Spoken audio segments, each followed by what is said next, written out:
como es un sermón, no pueden participar, pero les voy a hacer una pregunta para que ustedes mismos se la respondan mientras iniciamos con el sermón. ¿Cuál es la definición de actitud de acuerdo a cada uno de ustedes? Piénsenlo en su cabeza. ¿Cuál es la definición de actitud?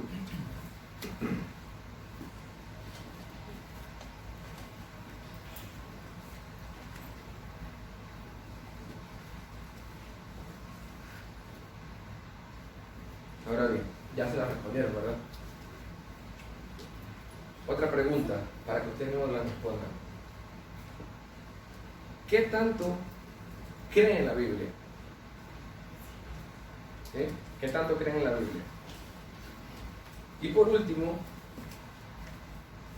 de acuerdo a la primera definición que hicieron en sus cabezas, la definición de actitud y qué tanto creen en la Biblia, vayamos a desarrollar el sermón del día de hoy, que se titula Actitudes necesarias para entender la Biblia. Ya ustedes se la definieron, ¿verdad? Ya vieron un concepto de actitud y qué tanto creen en la Biblia. Ya como la mayoría tuvo que haber respondido que sí creen en la Biblia porque por algo están aquí, entonces vayamos a ver qué actitudes son necesarias para entender la Biblia, entender desde el punto de vista como la palabra de Dios. Muchas veces siempre hablamos de que la Biblia es la palabra de Dios, y es fácil decirlo, la Biblia es la palabra de Dios, pero lo complicado es cómo, como personas, podemos entender esa palabra de Dios, ponerla en nuestra vida, sabiendo de que la Biblia es palabra de Dios, con una actitud positiva o con una actitud que sea la necesaria para poder entonces tener un resultado que es alcanzar la vida eterna. ¿Sí? No es solo decir la Biblia es la palabra de Dios, sino también decir cuál es la actitud que yo tengo frente a ella.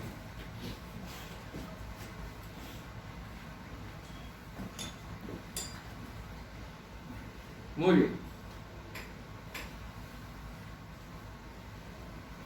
Muchas personas no entienden la Biblia porque no se acercan a ella con una actitud correcta. Ya les mencioné.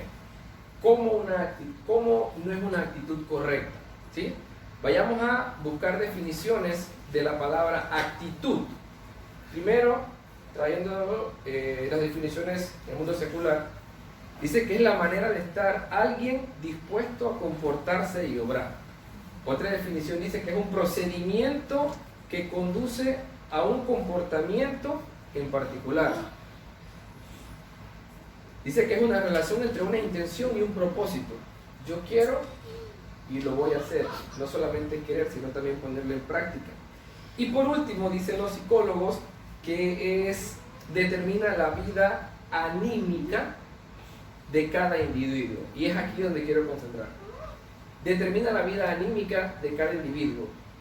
Si yo le preguntara a cada uno cómo se siente hoy, cuál es su actitud hoy, primer día de la semana, lo correcto sería, si nos vamos a la Biblia, a lo que define la Biblia, todos debemos estar con una actitud positiva. Hoy es primer día de la semana, hoy tenemos que venir con un corazón dispuesto a adorar al Señor, ¿cierto? Hoy tenemos que estar gozosos, hoy tenemos que estar contentos porque hoy inicia una semana nueva y estamos vivos. ¿Sí? Esa sería la actitud correcta que debemos tener hoy. Ahora les pregunto, no me respondan, ¿es esa la actitud que nosotros tenemos en estos momentos?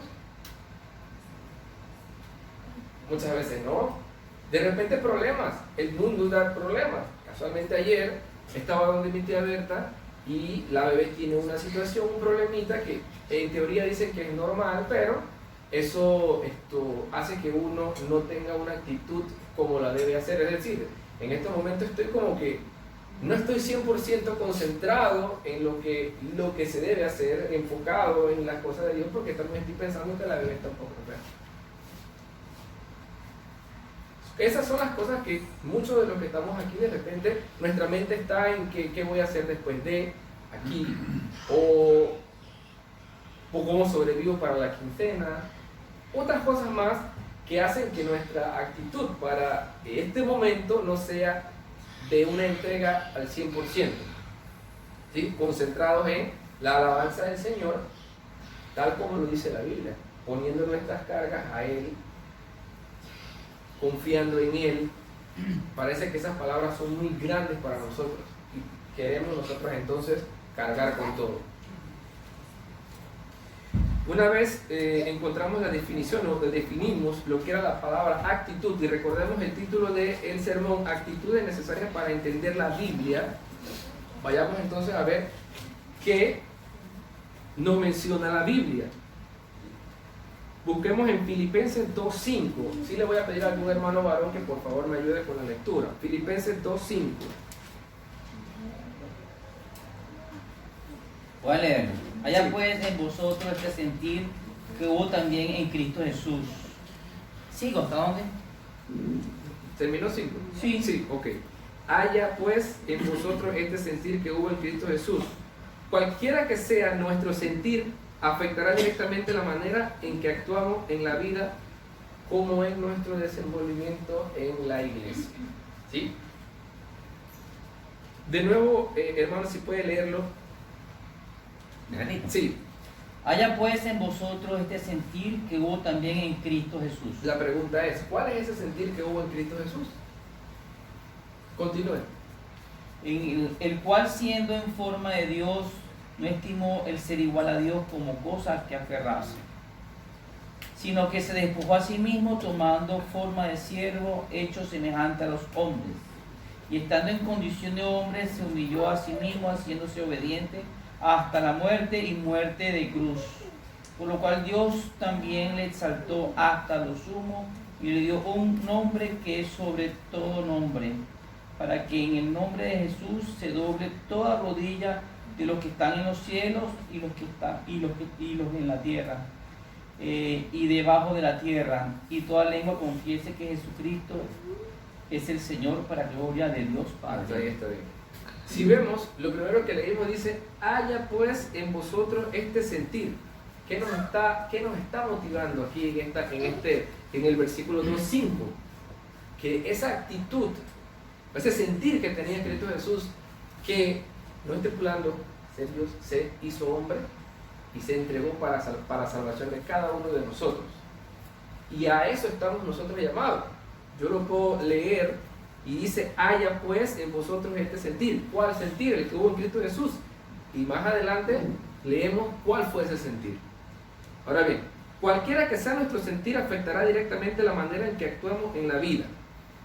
Dios espera que toda persona tenga una actitud pobre, humilde, de espíritu y que tiembla su palabra. Vayamos a Isaías 66.2.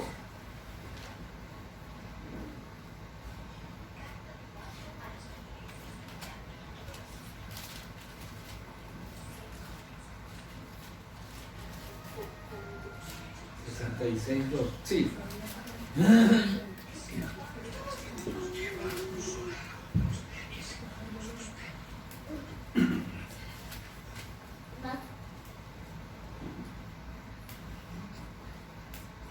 El hermano varón que lo tenga lo puede leer. Isaías 66.2. Entonces verán, sí, entonces verán las gentes tu justicia y todos los reyes tu gloria, y te será puesto un nombre nuevo que en la boca de Jehová nombrará. No. No es.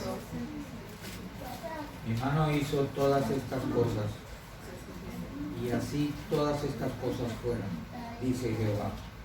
Pero miraré a aquel que es pobre y humilde de espíritu, y que tiembla a mi palabra. Ok. Esta era la introducción.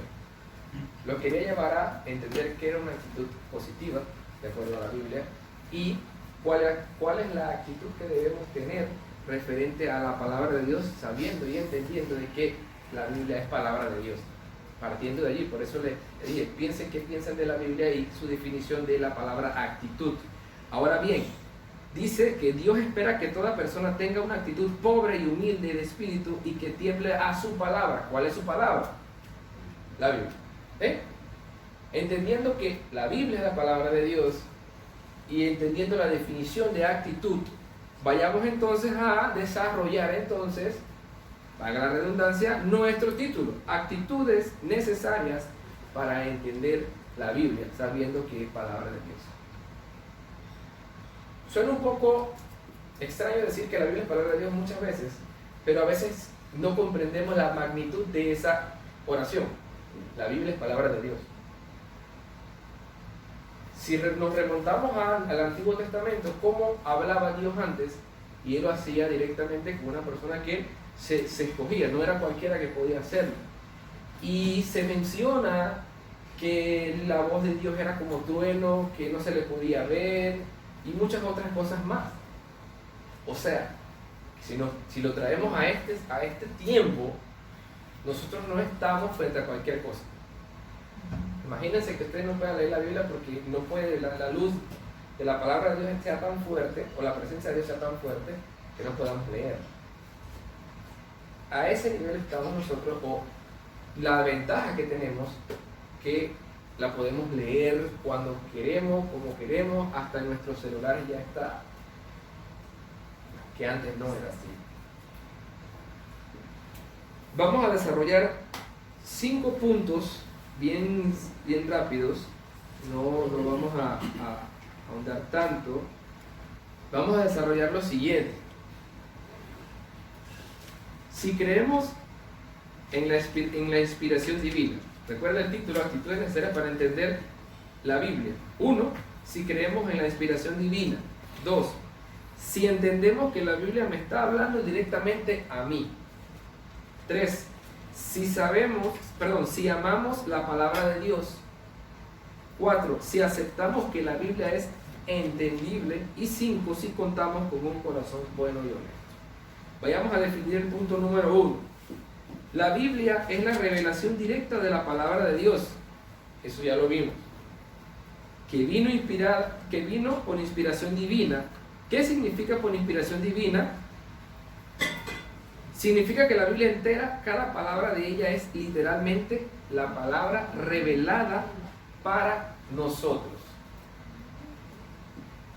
Muchos pasajes nos enseñan esta gran verdad. ¿Cuáles? Vayamos. Un hermano que me busque segunda de Tito 3. Creo que es Tito. No, Timoteo. Bueno, dice Tito. Segunda de Timoteo 3, 16 y 17. Otro hermano que me busque segunda de Pedro 1, 19 al 21. ¿La primera era? ¿Timoteo? Yo la tengo ya. Segunda de Timoteo 3, 17 dice: a fin de que el hombre de Dios sea perfecto, Ajá. equipado para toda buena obra. Segunda de Pedro 1, es 16 y 17. Me leí 17, voy para el 16. Toda escritura es inspirada por Dios, útil para enseñar, para reprender, para corregir, para instruir en justicia. 17 ahora dice: a fin de que el hombre de Dios sea perfecto, equipado para toda buena obra. Okay, muy bien, dice que toda escritura es inspirada por Dios. Vayamos a segunda de Pedro 1, 19 al 21.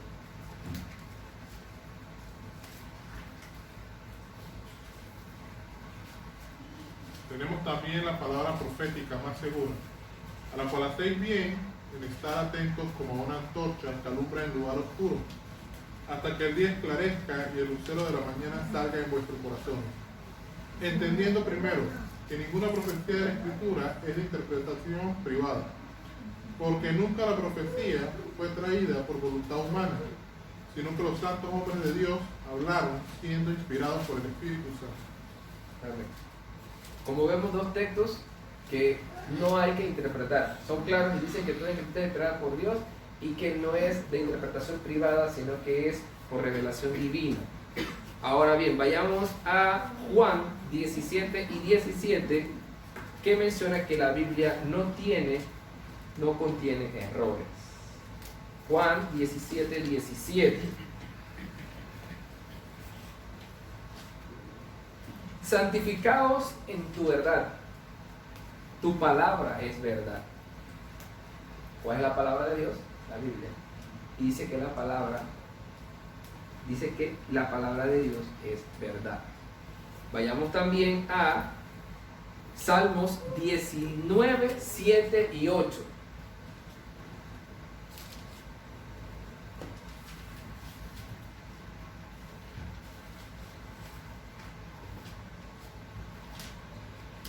Dice, la ley de Jehová es perfecta, que convierte el alma. El testimonio de Jehová es fiel, que hace sabio al sencillo. 8. Los mandamientos de Jehová son rectos, que alegran el corazón. El precepto de Jehová es puro, que alumbra los ojos. No contiene errores. Segundo subpunto del punto B, es una verdad completa. Segunda de Pedro 1:3. Y otro hermano que me busque, por favor. Dime, sí, Segunda de Pedro 1:3.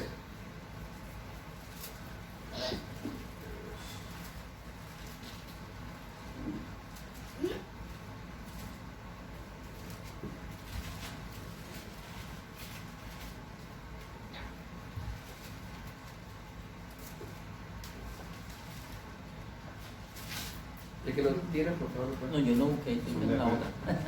Segunda de Pedro 1:3.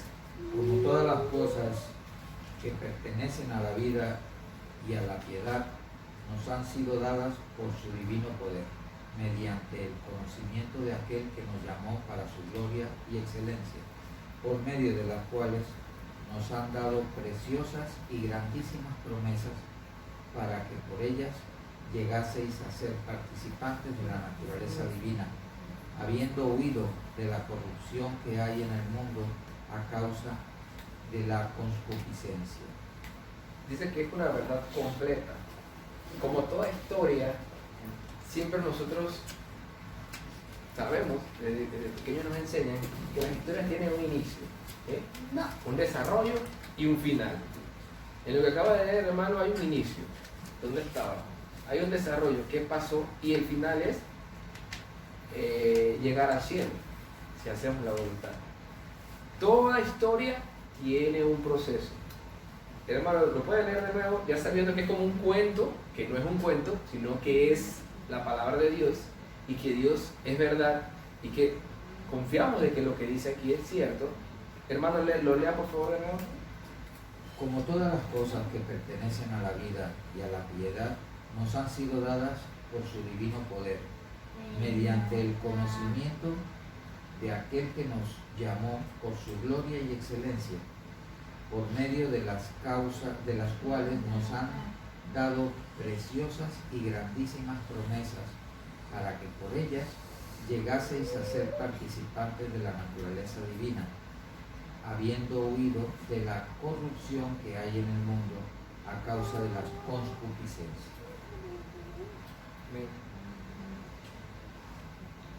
Juan 8:32, yo lo tengo acá, dice que y conocerás la verdad y la verdad os hará libres.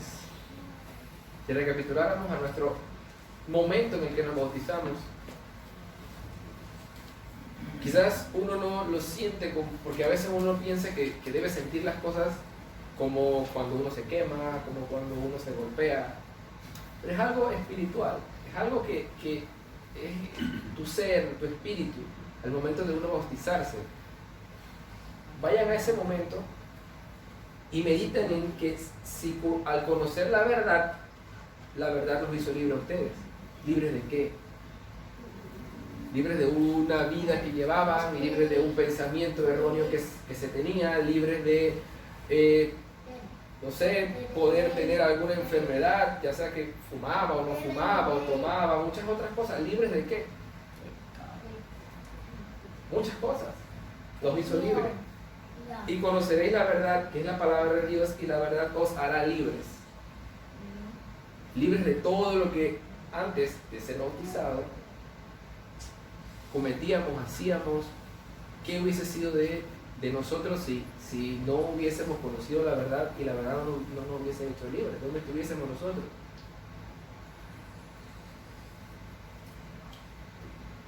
¿Cómo debemos aplicar la palabra divina inspirada? 1. Poniéndola en duda, no poniéndola a prueba. Perdón, no poniéndola en duda, no poniéndola a prueba, y no usándola para justificar el pecado, y haciendo lo que ella dice cada día de nuestra vida. Vayamos de nuevo. La pregunta es, ¿cómo debemos aplicar la palabra divina inspirada? No debemos ponerla en duda. no debemos ponerla a prueba. No debemos usarla para justificar el pecado. Y haciendo lo que ella dice cada día de nuestra vida. ¿Sí? De esto no hay duda. No vayamos a justificar una cosa con otra. Esto es y será siempre la palabra de Dios. En resumen, es lo que quiere decir. No busque, como dice la quinta pata del gato a esto.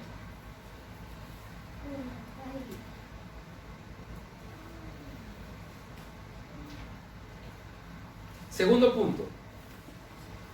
Si entendemos que la Biblia me está hablando directamente a mí.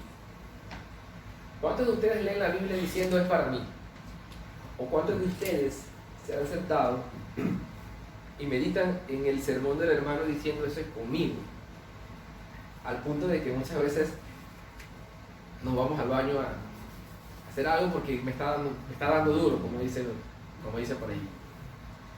¿Cuántos no nos hemos sentado y hemos escuchado al predicador o hemos leído la Biblia y en el momento que estoy dudando de que si Dios es fiel o no es fiel, de que si Dios es amor o no es amor, leo el texto o te mandan el texto, ahora con la tecnología que te mandan el texto del día y dice Dios es amor, y tú pensando de que cómo Dios va a ser amor antes de leer el versículo, si no me pasa esto, si no tengo lo otro, si me está pasando esto o lo otro, y te mandan ese versículo. Entonces dices, conmigo. En el segundo punto tenemos que comprender que la Biblia es para mí. ¿Sí? No es para ustedes. Si yo la estoy leyendo, si yo la estoy meditando, si yo la estoy escudriñando, no es para buscar lo que está haciendo mal el hermano Javier. No es para decirle a todos que están en pecado porque ustedes no están haciendo las cosas bien. Es para mí. Es para mi crecimiento espiritual. Partiendo de allí, uno de los mayores problemas en toda la iglesia es que mucha gente cree que la Biblia le habla más a los hermanos que a ellos mismos. Vayamos a Mateo 7, 3 y 4.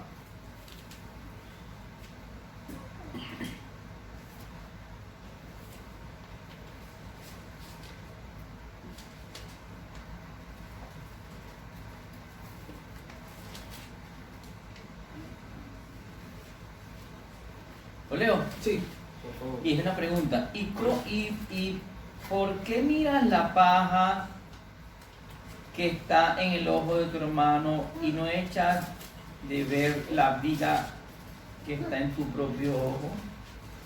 ¿O cómo dirás a tu hermano, déjame sacar la paja de tu ojo y aquí la viga en el ojo tuyo? ¿Necesita interpretación? Creo que está bien claro, ¿verdad? Nos preocupamos más por lo que está haciendo el hermano que lo que estoy haciendo yo. Primero tenemos que empezar por mí. Y si yo estoy haciendo las cosas bien, preguntándomelo yo mismo, entonces yo puedo ayudar al hermano. ¿Cómo yo voy a ayudar al hermano sabiendo de que mi vida es, cuidado, que peor que la del hermano? No estoy diciendo que no se debe hacer, porque nadie es perfecto. Aquí nadie es perfecto, no es el punto. El punto es que debo trabajar por mi vida para poder entonces ayudar a los demás. Si mi vida es un desastre, ¿cómo yo voy a ayudar a un hermano diciéndole, compórtate como se debe, haz las cosas bien, lee la Biblia si yo no la leo, si yo me porto mal? Y es el texto que dice que leyó el hermano. Lucas 7:40 dice, entonces respondiendo Jesús le dijo, Simón, una cosa tengo que decirte. Y él le dijo, di maestro. La Biblia me habla directamente a mí, así como el Señor le habló directamente a Pedro en Lucas 7:40, lo acabo de leer. Cuando la gente no quiere hacer la voluntad de Dios, difícilmente puede discernir si lo que está escuchando es palabra de Dios, y muchas veces encuentra más fácil enojarse, resentirse y hasta irse de la congregación. Vayamos a Juan 7:17.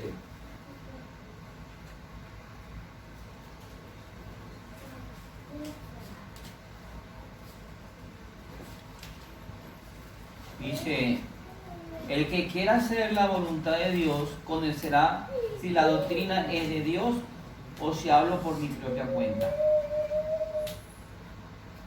Si la doctrina es de Dios o si hablo por mi propia cuenta.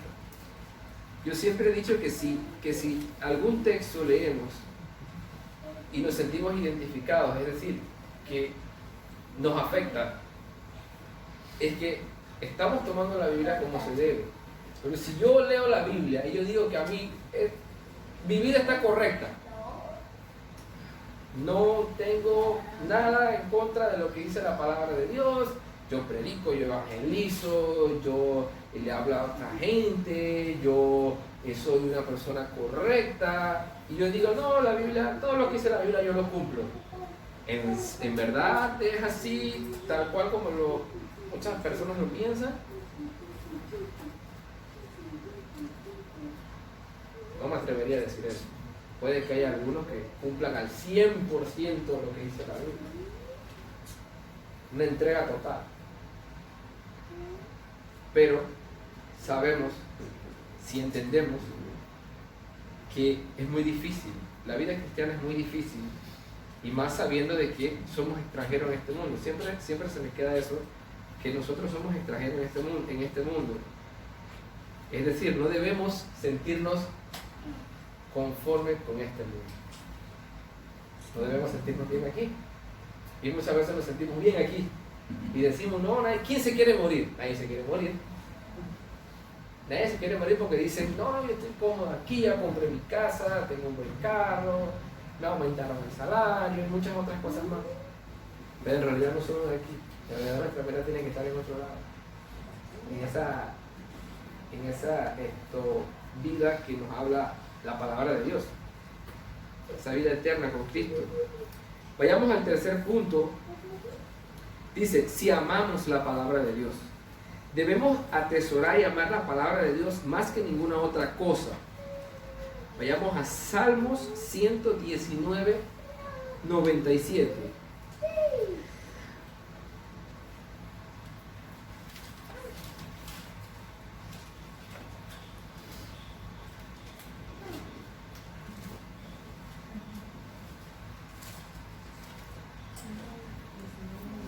Oh, cuánto amo yo tu ley. Todo el día es ella mi meditación.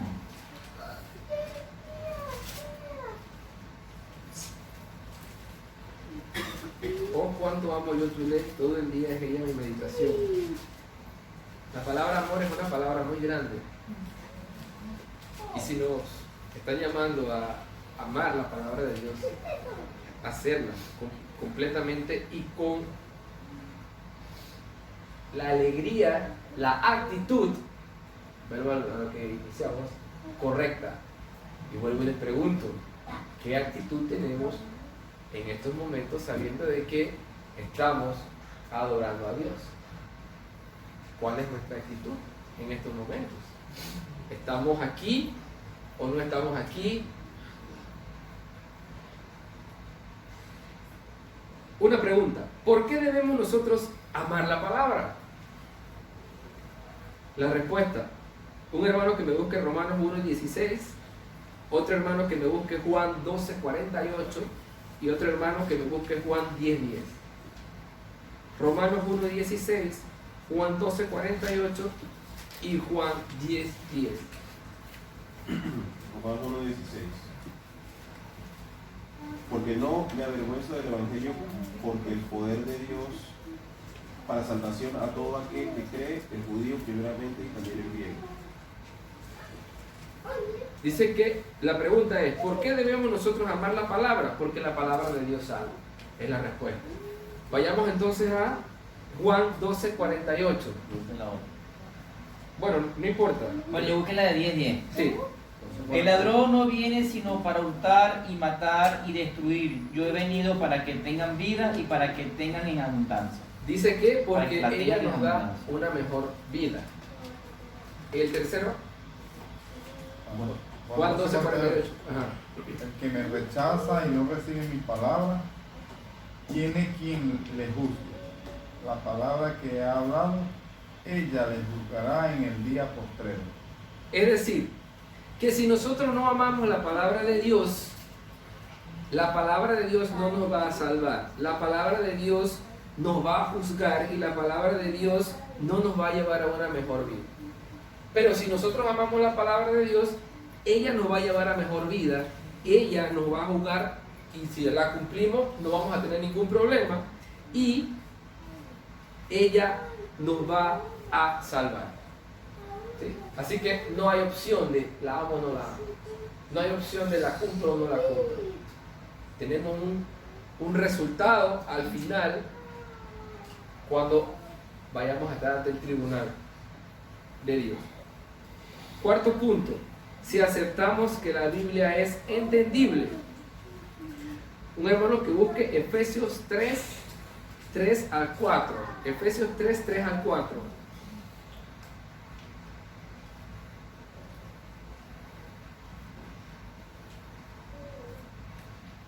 Que por revelación me fue declarado el ministerio, como antes lo he escrito brevemente.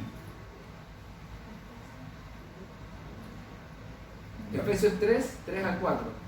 Leyendo lo cual podéis entender cuál sea mi conocimiento en el ministerio de Cristo. La pregunta es la siguiente. Todos nosotros tenemos raciocinio, ¿no? Todos tenemos un cerebro, todos tenemos se llama un coeficiente intelectual, ¿eh? Que nos ayuda a entender cosas, que nos ayuda a comprender cosas, a analizar, a pensar, a ver qué me conviene o qué no me conviene, ¿sí? ¿Qué tan complicado es leer una Biblia que está en nuestro idioma, que existe un sinnúmero ya si uno busca qué quiere decir este texto porque no lo entiendo muy bien, te vas al idioma original, luego lo traduces y hay un sinnúmero de cosas para poder nosotros comprender, analizar, entender. La pregunta es, ¿a quién se le dificulta el entendimiento de la Biblia? ¿A quién? De repente a las personas que están iniciando una vida espiritual, pero para eso hay otras personas que sí entienden y le ayudan a que ella logre comprender y ya después entonces la persona sola, entiende y estudia la Biblia. Las personas que son ciegas, siempre hay alguien que les lee, que estudia. Yo he conocido mucha gente que ha estudiado, siendo ciego, siendo sordo, siendo mudo. O sea que ni siquiera eso es una limitante para no comprender la palabra de Dios. Entonces, siempre que haya la voluntad de alguien para ayudar, eso sí hay que dejarlo claro. Es muy importante acercarnos a la Biblia sabiendo que podemos entender su mensaje. ¿Por qué? Porque muchas veces, si nosotros leemos y decimos, no, yo no entiendo nada, nuestro cerebro es tan fuerte que no vamos a entender nada. No vamos a tener un corazón y una mente dispuesta a entender si decimos que no entendemos nada. Es como aquel que se bloquea para aprender a manejar. Hay mucha gente que dice que ellos nunca van a aprender y no aprenden. Y no es porque ellos no tengan la destreza para manejar, sino porque simplemente ellos se cerraron a decir que ellos no pueden. Herramientas que puedan ayudar a entender la Biblia son la oración, el estudio y la obediencia. La oración, el estudio y la obediencia. Una persona no entregada le va a ser muy difícil comprender muchas cosas de la Biblia. Leo un texto hoy, me acuerdo de 3, 4, 5 semanas después. Me decía una trabajadora manual del trabajo, me preguntaba quién era Gedeón. Oye Miguel, ¿tú sabes quién es Gedeón? Y mi cerebro empezó a trabajar. Gedeón me suena. Si yo nunca hubiese leído de Gedeón,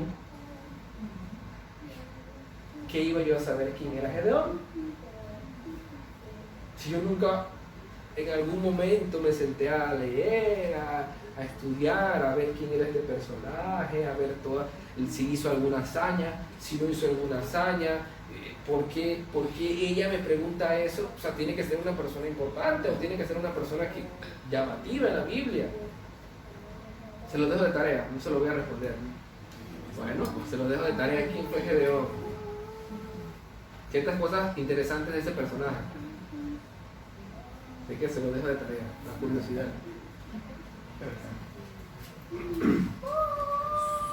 Punto 5 y último. Si contamos con un corazón bueno y honesto. Esto es algo que Dios siempre ha querido. Salmos 51:17. Si contamos con un corazón bueno y honesto. 51:17. Sí. Los sacrificios de Dios son el espíritu quebrantado, al corazón contrito y humillado no despreciarás tú, oh Dios. Dice que el corazón debe estar humillado, sabiendo de que nosotros no estamos frente a cualquier persona, estamos frente al Todopoderoso Dios. Y ayer, analizando o leyendo un poquito, hay un estudio creo que es evangélico o no recuerdo de qué otra denominación de religión es, que habla acerca de cómo saber que Dios existe. Cómo saber que Dios existe. Y en este punto, voy a tomar nada más unos pequeños segundos. Y creo que es una pregunta que todo el mundo se hace. ¿Cómo yo sé que Dios existe? Es la pregunta. Y desarrollaba una serie de puntos. Entre esos estaba, las personas siempre les gusta tener algo tangible. Pocos son los que creen que lo que no ven existe.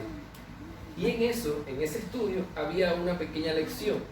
Dice que estaba una maestra con sus estudiantes, la maestra hablándole de las cosas que existen de verdad, y les enseñaba y les decía: miren la ventana, ven la ventana, y los niños decían sí. Miren el árbol, ven el árbol, y los niños le decían sí. Miren el cielo, ven las nubes, los niños le decían sí. Miren a Dios, ven a Dios, y los niños le decían que no. En eso se para una estudiante y le dice: miren a la ventana, todo el mundo dice: ¿la ven? Sí. Miren al árbol, ¿lo ven? Sí. Miren el cielo, ven las nubes, sí. Miren el cerebro de la maestra, ¿lo ven? Y los niños respondieron que no. Entonces, según la lógica de la maestra, todo lo que no se ve no existe, entonces la maestra no tiene cerebro. Y hay veces que nosotros pensamos de esa manera, no literalmente, pero decimos: ¿dónde está Dios? No te veo. No me estás ayudando. ¿Dónde estás? ¿De verdad existe? Y en esa búsqueda de entender que Dios existe, porque no lo vemos y es difícil, porque no lo vemos, entonces se han desarrollado un montón de teorías, como la teoría del Big Bang, que todo se dio por una explosión cósmica y que se crearon todos los planetas y un montón de cosas. La otra, la de la sopa de cultivos. No me acuerdo de eso, estaba en sexto año, cuando me hablaron de eso. Solo se creó en esa agua, en ese caldo, y así se crearon las células y todo lo que conocemos. Así es. Pero no te explican cómo el planeta Tierra está tan perfectamente ubicado que no nos quemamos ni nos morimos de frío.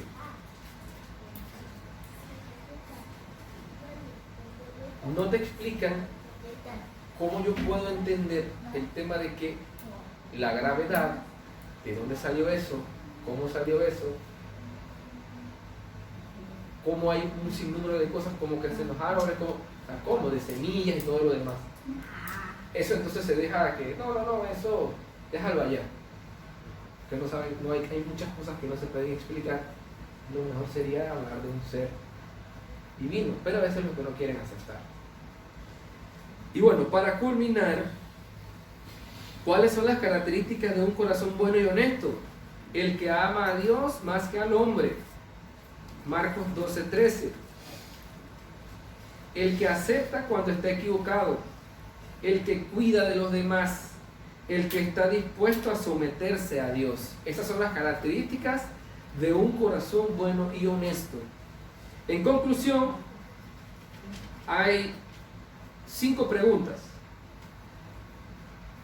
que se las tienen que hacer ustedes. Como le dice, como les mencioné, la palabra de Dios es para cada uno de nosotros. ¿Cree usted que la Biblia es la palabra de Dios inspirada y revelada para que usted la escuche y la lea? Es la primera pregunta. ¿Cree usted que la Biblia, que la palabra de Dios es inspirada por Dios? Perdón, ¿cree usted que la Biblia es la palabra de Dios inspirada y revelada para que usted la escuche y la lea? Segunda pregunta, ¿cree usted que la Biblia le habla directamente a usted? Tercera pregunta, ¿ama usted sinceramente la palabra de Dios? Cuarta pregunta, ¿entiende usted la palabra de Dios? Y quinta pregunta, ¿cuánto cuenta usted con un corazón bueno y honesto? De ser así, déjeme decirle que la Biblia presenta a Jesucristo como un personaje, como su personaje principal, como el eje mismo de la historia, como el sostén del universo y como la única esperanza para los pecadores. Él fue el que dijo: yo soy el camino, la verdad y la vida, nadie viene al Padre sino por mí. Juan 14:6. Si usted cree que Jesús es el Hijo de Dios, si en algún momento no nos hemos arrepentido, es el momento de arrepentirnos y buscar y hacer la voluntad de Dios, sabiendo que está aquí todo. No hay que buscar en ningún otro lado. De esto no se necesita hacer un complemento porque está incompleto. No, ya esto está completo, está perfecto y solo está en nosotros escudriñarla, leerla y saber qué quiere Dios para mí, porque esto es para cada uno de nosotros. Que se lo bendiga.